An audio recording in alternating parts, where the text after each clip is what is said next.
Good morning student. आज हम discuss करने वाले हैं lens formula and power of lens.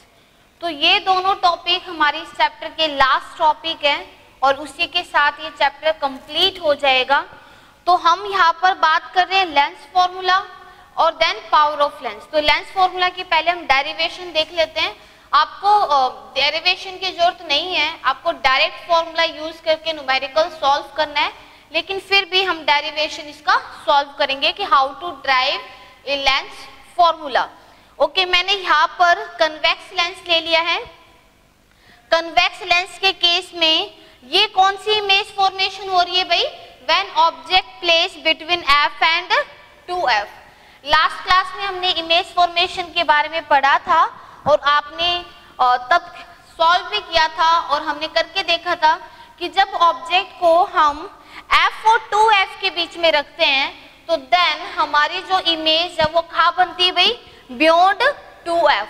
Nature कैसा होता है उसका? Real and inverted. और साथ में कैसे निकल कर आती है उसका साइज? Large size. तो मैंने यहाँ पर वो केस ले लिया है। आप कोई भी केस ले सकते हो, रियल एंड इन्वर्टेड का भी ले सकते हो, वर्चुअल इरेक्ट का भी ले सकते हो, कनकेव का भी ले सकते हो।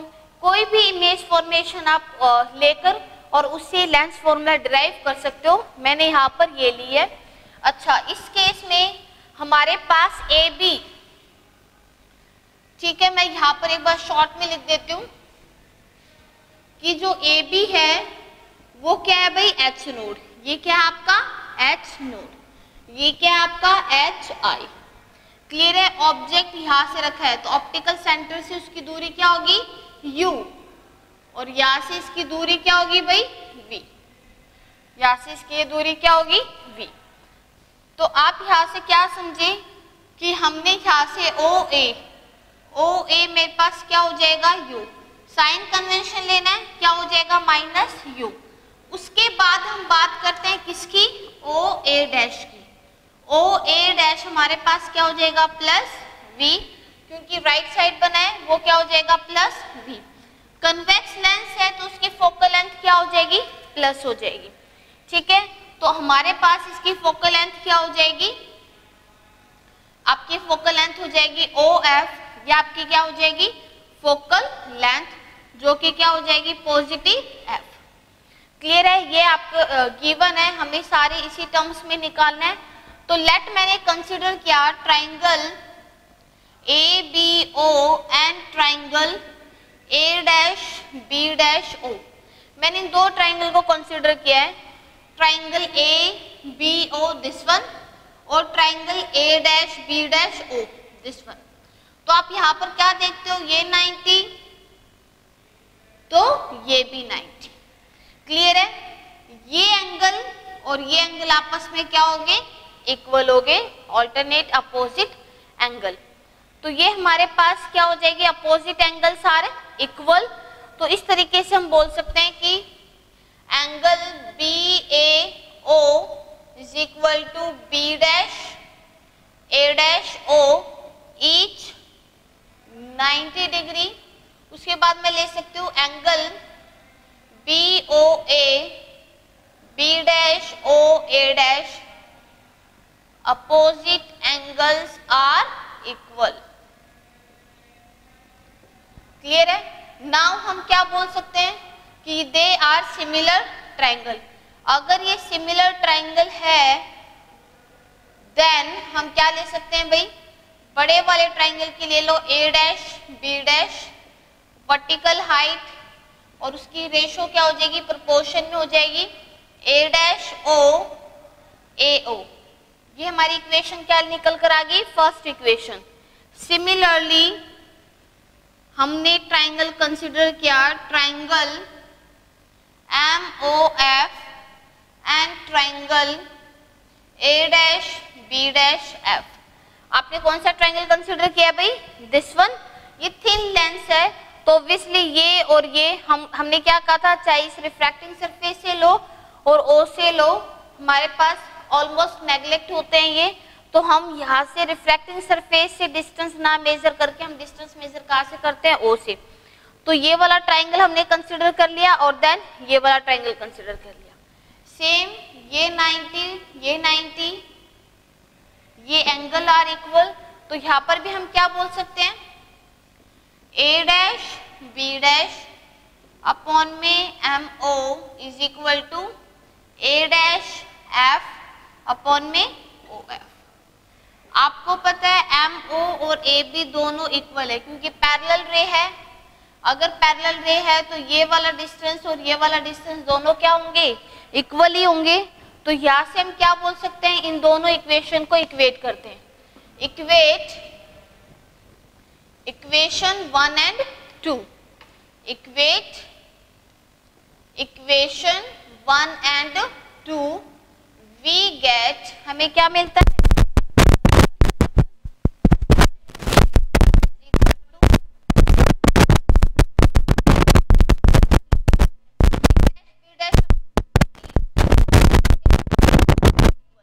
तो मैं इसको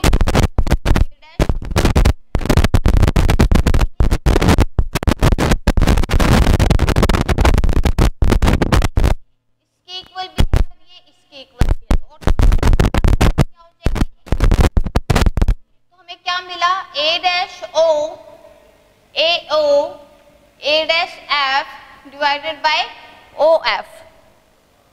क्लियर है, ये हमारे पास निकल कर आ चुकी है। नाउ हमें इन सब की वैल्यू को पुट करना है और तुम्हें पता है कि हम जो भी वैल्यू को पुट करेंगे वो नॉन टर्म्स में पुट करेंगे, या हमारी जो भी वैल्यूज होंगी उसको हम क्या करेंगे, नॉन टर्म्स में पुट करेंगे। ए डैश ओ की अगर मैं बात करती हूँ तो ए डैश ओ हमारे पास क्या था, प्लस वी, मैंने यहाँ पे पुट कर दिया है भाई प्लस वी। ए ओ की अगर मैं बात करूं तो वो क्या था, माइनस यू, क्या हो गया भाई, माइनस यू। क्लियर है, is equal to A dash F, A dash F.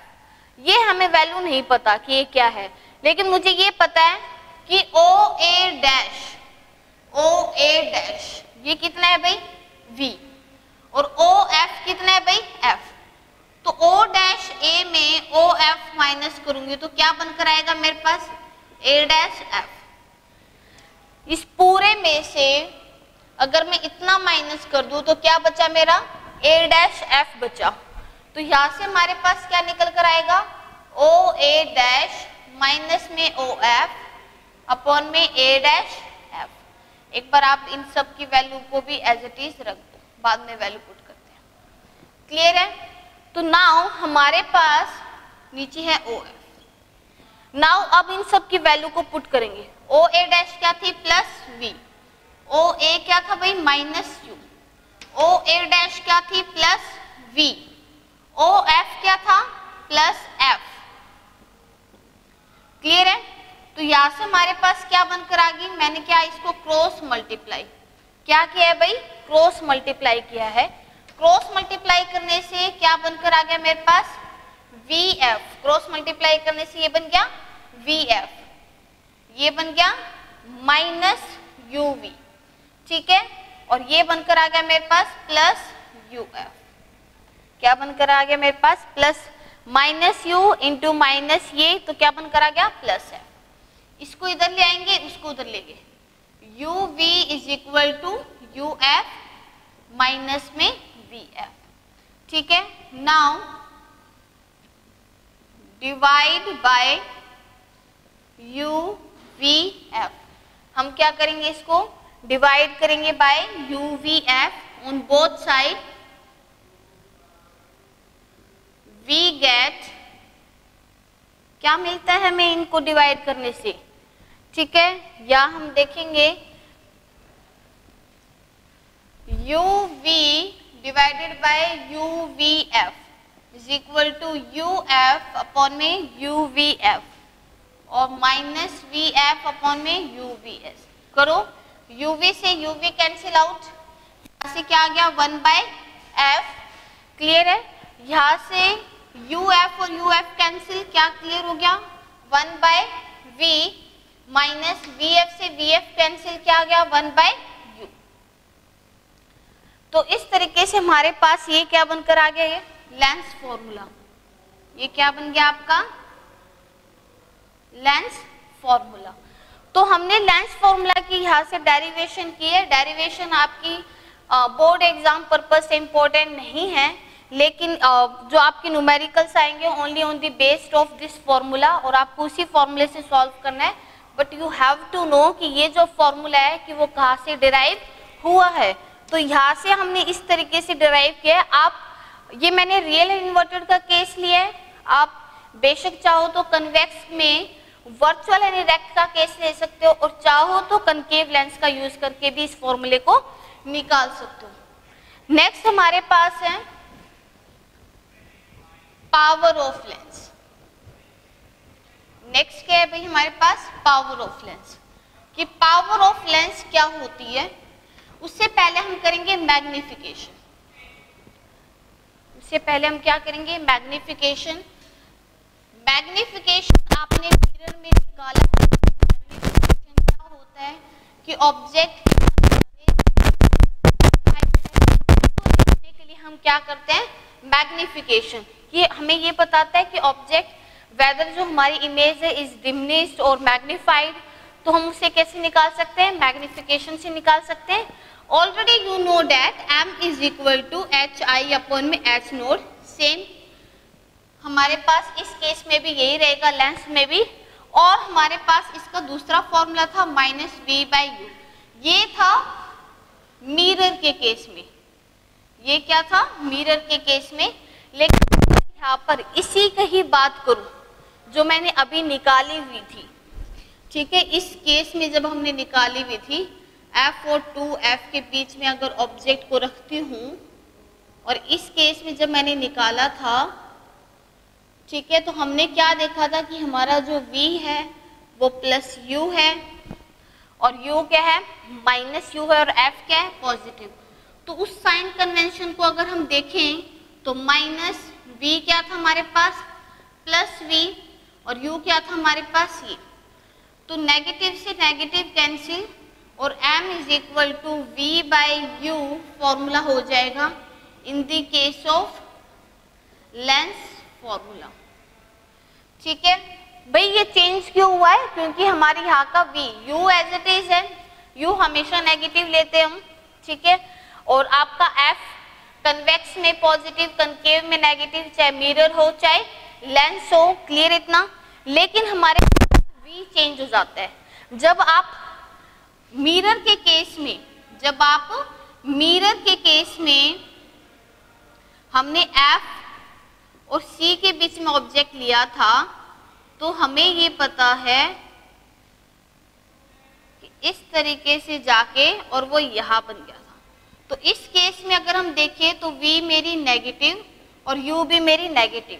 Case वही है when object placed between c and f in the case of mirror, but when object placed between f and 2f वही same, लेकिन in the case of lens तो आप यहाँ पर देख रहे हो कि यहाँ v पॉजिटिव है और यहाँ v नेगेटिव है। साइन कन्वेंशन की वजह से हमारे लेंस फॉर्मूला में भी मैग्निफिकेशन क्या हो जाता है? चेंज हो जाता है, बट रहेगा वही कि m हमारे पास क्या हो जाएगा भाई? रियल और इन्वर्टेड, और हमारे पास क्या आ जाएगा? Virtual and erect. तो हम यहाँ से क्या कह सकते हैं कि हमारा जो मैग्निफिकेशन निकल कर आया है यहाँ पर, कि वो क्या निकल कर आया है? v by U in the case of lens formula. ठीक है, लेकिन रहेगा वही। देखो अगर हमारे पास रियल और इन्वर्टेड का केस है तो u तो नेगेटिव लेकिन v पॉजिटिव, तो m क्या आई? नेगेटिव। m नेगेटिव होगी तो इमेज का नेचर क्या होगा? Real and inverted. ये लेंस में भी और मिरर में भी सेम ही होगा। m पॉजिटिव होगा तो केस क्या होगा? Virtual and erect. Clear point? तो यहाँ से हमने किसकी बात की है? मैग्निफिकेशन की बात की है। तो मैग्निफिकेशन में आपको यही ध्यान रखना है। बात आती है साइन कन्वेंशन की, तो साइन कन्वेंशन में सब वही है एज इट इज, लेंस में और सब में वही है जो हम कर रहे थे। ठीक है, मान लो कि ये कन्वेक्स लेंस है और ये कनकेव लेंस है। मैंने बताया था कनकेव होगा तो f नेगेटिव होगी, चाहे मिरर हो चाहे लेंस। कन्वेक्स होगा तो f पॉजिटिव होगी। ठीक है, चाहे मिरर हो चाहे lens. U negative, U negative, H node positive, H node positive, HI negative in the case of real, और HI पॉजिटिव क्योंकि कनकेव हमेशा बनाता है virtual, HI positive in the case of virtual. तो ये तो एज इट इज है, mirror हो चाहे लेंस हो। लेकिन जब बात आती है किसकी, V की, बात आती है किसकी, V की, तो हम देख रहे हैं यहाँ पर कनकेव लेंस में V हमेशा क्या हो जाएगी, नेगेटिव, क्योंकि क्या बनकर आई है, वर्चुअल इमेज बनकर आई है। V पॉजिटिव होगी किसके लिए, रियल के लिए, V नेगेटिव होगी किसके लिए, वर्चुअल के लिए। ये आपका एक डिफरेंस है जो लेंस और मिरर को अलग बनाता है। वैसे लेंस और मिरर दोनों अलग ही हैं, लेकिन साइन कन्वेंशन में V हमारे पास अपोजिट हो जाती है टू दी मिरर। तो अब यहाँ पर साइन कन्वेंशन को आपने देख लिया है। आपको पता है साइन कन्वेंशन किस में यूज होने वाला है, न्यूमेरिकल्स में यूज होने वाला है, तो उसमें कोई गलतियां नहीं होनी चाहिए। कोई भी न्यूमेरिकल सॉल्व करो उससे पहले साइन कन्वेंशन पता होना चाहिए। नेक्स्ट हमारे पास है पावर ऑफ लेंस। नेक्स्ट क्या है, power of lens. Power of lens की अगर मैं बात करूं तो पावर ऑफ लेंस हमारे पास क्या होती है, जब हम किसी भी लेंस की पावर की बात करते हैं, चाहे कन्वेक्स की हो चाहे कनकेव की हो, तो हम नॉर्मली क्या बोलेंगे, इट इज द एबिलिटी और capacity of lens to converge और डाइवर्स, टू कन्वर्ज और diverse the path of rays. ठीक है, बेसिकली हमारे पास क्या होती है, मैं पहले लिख देती हूं, path of rays passing through it. ठीक है, पावर ऑफ लेंस की बात करूं तो मैं क्या कहूंगी, इट इज द एबिलिटी और capacity of the lens to converge और diverse the path of rays passing through it. जब भी लेंस से रेज पास होती हैं, जब भी लेंस से क्या होंगी, रेज पास होंगी, तो आपने देखा है कन्वेक्स से अगर जब हमारी रेज पास होती हैं तो क्या होता है, जब भी कन्वेक्स से रेज पास होती हैं तो वो क्या हो जाती है भाई, कन्वर्ज हो जाती है। क्लियर है। लेकिन कनकेव से हमारे पास जब भी रेज पास होती है तो वो क्या हो जाती है, डाइवर्ज हो जाती है। तो लेंस से पास होने के बाद दो ही सिस्टम होगा, इधर कन्वर्जेंस और डाइवर्जेंस। तो हमारे पास क्या कहते हैं कि ये जो लेंस है उसकी एबिलिटी यानी कैपेसिटी कि जब लाइट इससे पास हो रही होती है तो वो कितना उसको कन्वर्ज कर पाता है या कितना उसको डाइवर्स कर पाता है, ये क्या कहलाया जाता है, पावर ऑफ लेंस। तो मैं बोल सकती हूँ कि मोर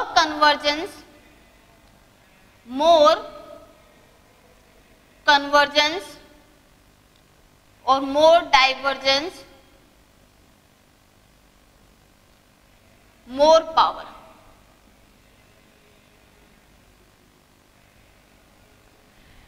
लेंस जितना ज्यादा कन्वर्ज करेगा या लेंस जितना ज्यादा डाइवर्ज करेगा उसकी उतनी ज्यादा क्या होगी, पावर होगी। क्लियर इतना। तो मतलब लेंस ने अगर दो रेज हमारे पास आ रही हैं, अगर एक ज्यादा कन्वर्ज हो रही है एक ज्यादा डाइवर्ज हो रही है तो उसकी पावर भी क्या होती है, ज्यादा होती है। तो हम बेसिकली पावर ऑफ लेंस को P से डिनोट कैपिटल P से डिनोट करते हैं। उसको हम क्या बोल सकते हैं, it is the ability of a lens to converge और diverge the rays passing through it. इसका मतलब लेंस से जितनी रेज जा रही होती हैं उन सबको क्या कर सकता है, वो कन्वर्ज कर सकता है और डाइवर्ज कर सकता है। तो हमारे पास जितना ज्यादा कन्वर्ज करेगा, जितना ज्यादा डाइवर्ज करेगा, उतनी ही लेंस की क्या होगी, पावर होगी। मैं आपको एक एग्जांपल से समझा सकती हूँ कि फर्स्टली पावर का फॉर्मूला हम क्या बोलेंगे, P is equal to 1/f। अगर फोकल लेंथ किस में है, मीटर में है, तो उसका फॉर्मूला हो जाएगा ये। लेकिन अगर फोकल लेंथ किस में दे रखी हो, सेंटीमीटर में, तो उसका फॉर्मूला हो जाएगा ये। पावर की एसआई यूनिट होती है हमारे पास डायप्टर। क्या होती है भाई, डायप्टर। तो हमारे पास पावर की एसआई यूनिट क्या होती है, डायप्टर। इसको हम कैपिटल डी से डिनोट करते हैं। और आपसे क्वेश्चन आ भी सकता है कि वन डायप्टर क्या होता है। वन डायप्टर को आप कैसे डिफाइन करोगे, पावर ऑफ लेंस।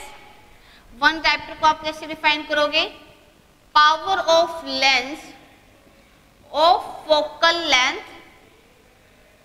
1 मीटर। कि उस लेंस की वन डायप्टर पावर कब होगी, जब उस लेंस की फोकल लेंथ क्या हो जाएगी, 1 मीटर हो जाएगी। अगर कोई लेंस की फोकल लेंथ 1 मीटर है तो उसकी पावर क्या हमारे पास 1 डायप्टर है।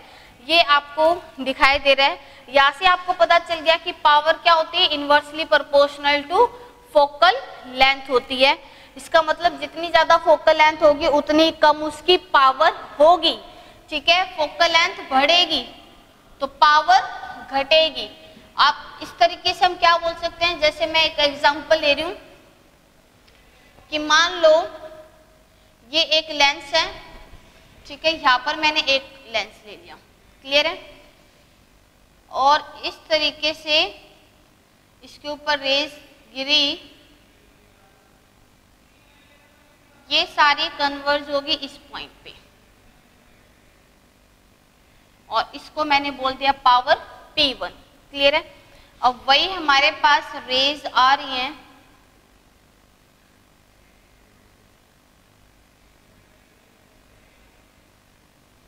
ठीक है, ये मैंने बोल दी F2 और इसकी पावर क्या बोल दी, P2। इन दोनों डायग्राम में अगर आप ध्यान से देखोगे कि हमारे पास पैरेलल बीम ऑफ रेज आ रही थी, लेंस से पास हुई तो यहाँ कन्वर्ज हुई, और यहाँ पर अगर मैं देखूं वही पैरेलल बीम है और लेंस से पास हुई, वहां कन्वर्ज हुई। उन दोनों केस में अगर आप देखोगे ना, इन दोनों केस में इसकी फोकल लेंथ क्या है, कम, इसकी फोकल लेंथ क्या है, ज्यादा। मैं इसको इस तरीके से भी बोल सकती हूँ कि ये हमारे पास बीम आई और लेंस ने इसको ज्यादा पावर के साथ कन्वर्ज कर दिया इसी पॉइंट पे, यानी उसने इसको कन्वर्ज कर दिया। ठीक है, इसको स्ट्रांगली कन्वर्ज किया। तो यहाँ पर क्या हो रहा है, मोर कन्वर्जेंस हो रहा है। यहाँ पर क्या है कि उसमें इतनी ज्यादा पावर नहीं थी और उसने वहां जाकर उसको क्या क्या कन्वर्ज किया। तो यहाँ से आप देख रहे हो कि F2 is greater than F1, F2 is greater than F1, but power is inversely proportional to focal length, तो automatically P1 is greater than P2, P1 is greater than P2। इसकी पावर क्या है, ज्यादा है, इसकी पावर क्या है, इससे ज्यादा है। ज्यादा पावर होने की वजह से ही उसने लेंस के पास ही क्या कर दिया, सारी रेज को एक पॉइंट पे कन्वर्ज कर दिया, और इसने कुछ दूरी पे जाकर उसको कन्वर्ज किया है। तो इन दोनों केस में आप देख रहे हो इसमें मोर कन्वर्जेंस हो रहा है, मोर कन्वर्जेंस। तो क्या हो जाएगा हमारे पास, मोर पावर, क्लियर है। तो इस तरीके से हम क्या बोल सकते हैं, पावर ऑफ लेंस। अब पावर ऑफ लेंस आपने देख लिया कि किसी भी लेंस की कन्वर्ज करने की और डाइवर्स करने की जो उसकी एबिलिटी है, उसी को हम क्या बोल देते हैं, पावर बोल देते हैं। P से डिनोट करते हैं, SI यूनिट उसकी डायप्टर होती है। फॉर्मूला भी आपने देख लिया है। नाउ हम बोलेंगे power of lens combination of lens का। क्या बोलेंगे हम, कॉम्बिनेशन ऑफ लेंस का। कॉम्बिनेशन ऑफ लेंस का मान लो कि एक हमारे पास इस तरीके से है और एक हमारे पास इस तरीके से। इसकी पावर क्या होगी, P1, और इसकी पावर क्या होगी, P2। तो इसमें अगर मुझे निकालना हो कॉम्बिनेशन ऑफ लेंस का फॉर्मूला, तो पावर का फॉर्मूला हो जाएगा P1 प्लस में P2। लेकिन हमारे पास फोकल लेंथ का फॉर्मूला हो जाएगा 1/F1 प्लस में 1/F2, क्लियर है। समझ में आया? पॉजिटिव नेगेटिव साइन उसका साथ में यूज करना है, अगर पॉजिटिव है तो पॉजिटिव यूज करना है, नेगेटिव है तो नेगेटिव यूज करना है। तो इस तरीके से हमारे पास क्या हो जाता है, पावर ऑफ लेंस। तो आपने आज देखा लेंस फॉर्मूला और पावर ऑफ लेंस, लेकिन अब हम उसके बेस पर क्या करेंगे, कुछ न्यूमेरिकल्स करते हैं। ठीक है, इसके बेस पर हम क्या करेंगे, अभी न्यूमेरिकल्स करते हैं। तो हम इसको देख सकते हैं किस तरीके से आगे हमें इसको सॉल्व करना है। सबसे पहले मैं एक छोटे से न्यूमेरिकल से शुरू करती हूँ।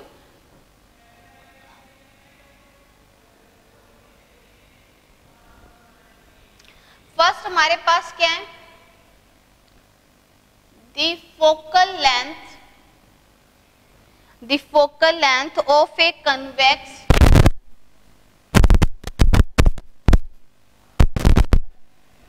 is 20 centimeter. Find power of lens. Find power of lens. तो कन्वेक्स लेंस की आपको फोकल लेंथ दे दी है 20 सेंटीमीटर और कन्वेक्स की फोकल लेंथ किस में हो जाएगी, +20 में हो जाएगी। तो पावर हमारे पास क्या है, सेंटीमीटर में है, इसलिए हम फॉर्मूला यूज करेंगे सेंटीमीटर वाला। ठीक है, तो हमारे पास पावर क्या हो जाएगी, 100/20 +20 है, ध्यान रखना। तो ये कितना हो जाएगा हमारे पास 5, तो ये हो जाएगी +5 डायप्टर। तो ये क्या निकल कर आ चुकी है मेरे पास, power of the lens. Next हम लिखेंगे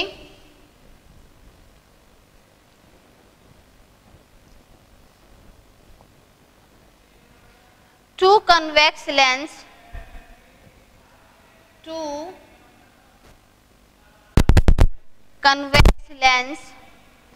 of focal length 15 centimeter and 10 centimeter respectively are placed in contact with each other,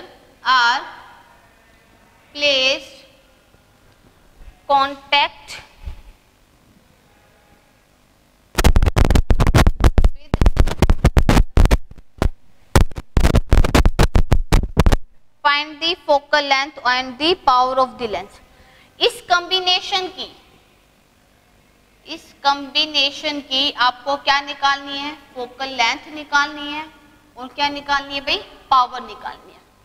तो आपको पता ही है 1/f = 1/f1 प्लस में 1/f2, ये आपका निकल कर आ चुका है। 1/f हमें निकालना है, 1/f1 क्या हो गया भाई, +15, 1/f2 क्या हो गया, +10। तो यहाँ से हमारे पास एलसीएम आ गया 30, 2 + 3 कितना हो जाएगा, 5/30। तो फोकल लेंथ हमारे पास आ जाएगी 30/5 यानी कि 6 सेंटीमीटर। फोकल लेंथ आपकी क्या आ चुकी है, 6 सेंटीमीटर आ चुकी है। और अब आपको क्या निकालना है, इसकी पावर। 100 सेंटीमीटर की बात करें अपॉन में f, 100/6, 100/6। तो यहाँ से आपकी क्या आ जाएगी, 50/3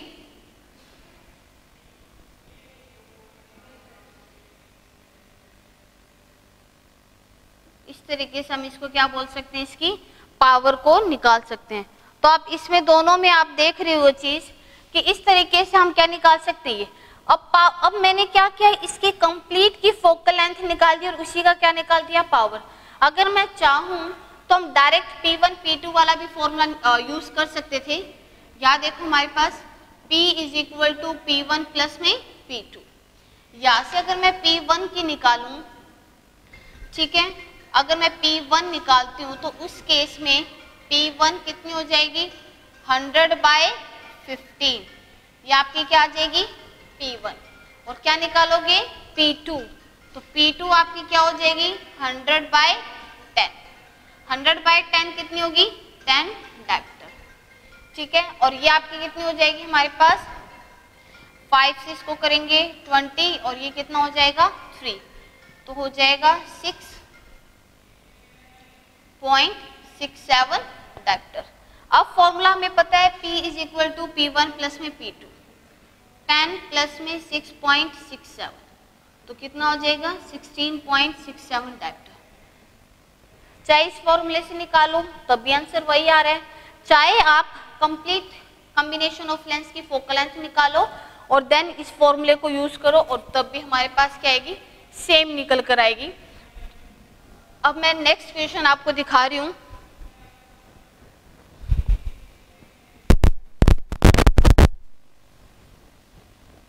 ठीक है, मान लो कि सेम क्वेश्चन है, वही सेम, लेकिन अब की बार हमारे पास कन्वेक्स लेंस दे दिया 10 सेंटीमीटर, 10 सेंटीमीटर,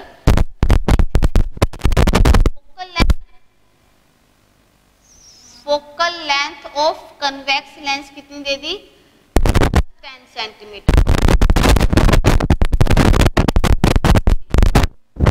लेंथ क्या हो जाएगी, positive. Focal length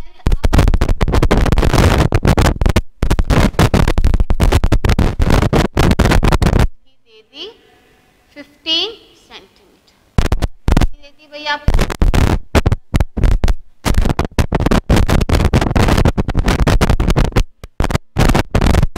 point clear है, क्योंकि कन्वेक्स है तो फोकल लेंथ क्या हो जाएगी, +10, फोकल लेंथ कनकेव की क्या हो जाएगी, -15। क्वेश्चन आपका क्या है कि हमें क्या निकालनी है, focal length and power of the combination of lens. हमें इसकी क्या निकालनी है, इस पूरे, जब इन दोनों लेंस को एक दूसरे के साथ कांटेक्ट में रखा गया तो उसकी पूरे कॉम्बिनेशन की क्या निकालनी है, पावर निकालनी है और उसकी फोकल लेंथ निकालनी है। तो फॉर्मूला 1/f1 कितना दे रखा है, +10, 1/f2 कितना दे रखा है, -15। तो कर दीजिए आप 1/10 माइनस में 1/15, एलसीएम पता ही है कितना होगा, 30। तो ये कितना हो जाएगा, 3 - 2 कितना हो गया, 1/30। तो फोकल लेंथ हमारे पास आ गई +30 सेंटीमीटर। आपकी फोकल लेंथ आ चुकी है +30 सेंटीमीटर। पावर निकालोगे वही 100/f, 100/30, तो हमारे पास कितना हो जाएगा, 3.33 डायप्टर। तो हमने यहाँ पर देखा कि अब जो पावर निकल कर आई है, इसकी अगर हम देखेंगे फिर से वही ध्यान से कि P1 निकालेंगे तो 100/f1, तो कितनी निकल कर आएगी, 10 डायप्टर। कितनी निकल कर आई, 10 डायप्टर। इसकी अगर मैं बात करूं तो हमारे पास कितनी निकल कर आएगी, P2 की 100/-15 सेम 20/3, P2 की वैल्यू आ जाएगी -6.67 डायप्टर। माइनस करोगे सेम यही निकल कर आएगा। तो यहाँ से हम क्या करेंगे, दोनों को जब P1 प्लस में P2 किया, 10 माइनस में 67 डायप्टर, तो +3.3 डायप्टर निकल कर आई है ये वैल्यू। तो हम यहाँ से क्या कह सकते हैं कि हमने एक तो फोकल लेंथ निकाल लिया है। मैंने बोला ये चीज कि जब भी आप ये पावर वाले क्वेश्चन को सॉल्व करो तो पावर वाले क्वेश्चंस में चाहे लेंस की सॉल्व करो, चाहे मिरर की सॉल्व करो, चाहे मैग्निफिकेशन को सॉल्व करो, चाहे पावर को सॉल्व करो, हमेशा साइन कन्वेंशन यूज करना है। अगर साइन कन्वेंशन यूज नहीं किया तो आपका आंसर गलत आएगा। आप देख सकते हो मैंने यहाँ साइन कन्वेंशन यूज किया तो मेरी फोकल लेंथ 30 सेंटीमीटर आई, और अगर मैं दोनों को पॉजिटिव रखती तो वो क्या आ जाती थी, पहले वाले क्वेश्चन में क्या आई थी, 6 सेंटीमीटर। तो साइन कन्वेंशन बहुत जरूरी है, क्योंकि साइन कन्वेंशन आपको इंफॉर्मेशन देता है about the mirror and the type of mirror and the type of lens. तो इस टाइप के जब क्वेश्चंस हो ना तो उसमें आपको साइन कन्वेंशन यूज करना है। तो यहाँ से साइन कन्वेंशन यूज करके हमने ये निकाल दिया है और यहाँ से इस तरीके से निकाल दिया है। अब एक और इंफॉर्मेशन यहाँ से क्या पता चलती है कि यहाँ से फोकल लेंथ क्या निकल कर आई है, प्लस निकल कर आई है, यानी पावर क्या निकल कर आई है, प्लस निकल कर आई है। इसका मतलब देखो कन्वेक्स और कन्वेक्स को अगर आप ज्वाइंट करोगे तो पूरा कॉम्बिनेशन कैसा बिहेव करेगा, कन्वेक्स की तरह ही बिहेव करेगा। लेकिन अगर मैंने कन्वेक्स और कनकेव को कंबाइन किए तो अब सिस्टम कैसा बिहेव करेगा, जो पूरा का पूरा सिस्टम है कैसा बिहेव करेगा। अगर मैंने इन दोनों को कंबाइन करती हूँ तो पूरा सिस्टम कैसे बिहेव करेगा, कन्वेक्स की तरह। लेकिन अगर मैंने इस तरीके से कंबाइन किया है तो जो पूरा सिस्टम है वो किस तरीके से बिहेव करेगा, वो डिपेंड करेगा कि उसकी फोकल लेंथ और जो पावर है वो पॉजिटिव में आती है या नेगेटिव में आती है। अगर इसकी वैल्यू पॉजिटिव में आई है यानी पूरा का पूरा सिस्टम कैसे बिहेव कर रहा है, एज ए कन्वेक्स लेंस। लेकिन अगर इनकी वैल्यू नेगेटिव में आती तो पूरा सिस्टम कैसे बिहेव करता, as a concave lens. Clear है इतना। तो इस तरीके से हमारे पावर ऑफ लेंस और इक्वेशन सॉल्व हो गए। हम अब नेक्स्ट जो है वो किसके करेंगे, लेंस फॉर्मूला के करते हैं। चलो लेंस फॉर्मूला के हमारे एनसीईआरटी काफी क्वेश्चंस हैं, ठीक है। एक क्वेश्चन मैं आपको करवा रही हूँ, देन एक दो एनसीईआरटी के करवाऊंगी और उसके बाद आप खुद ट्राई करना। तो हमारे पास फर्स्ट क्वेश्चन क्या है, ए 2 centimetre tall object, A 2 centimetre tall object is placed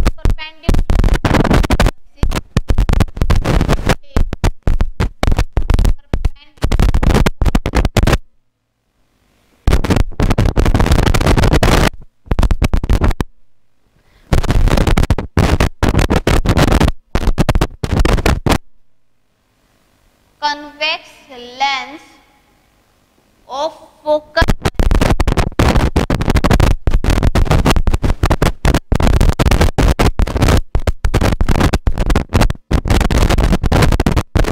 centimeter.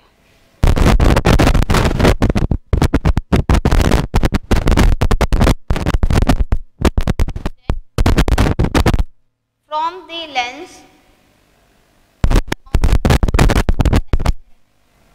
is 15 centimetre. तो आपको बेसिकली क्या निकालना है,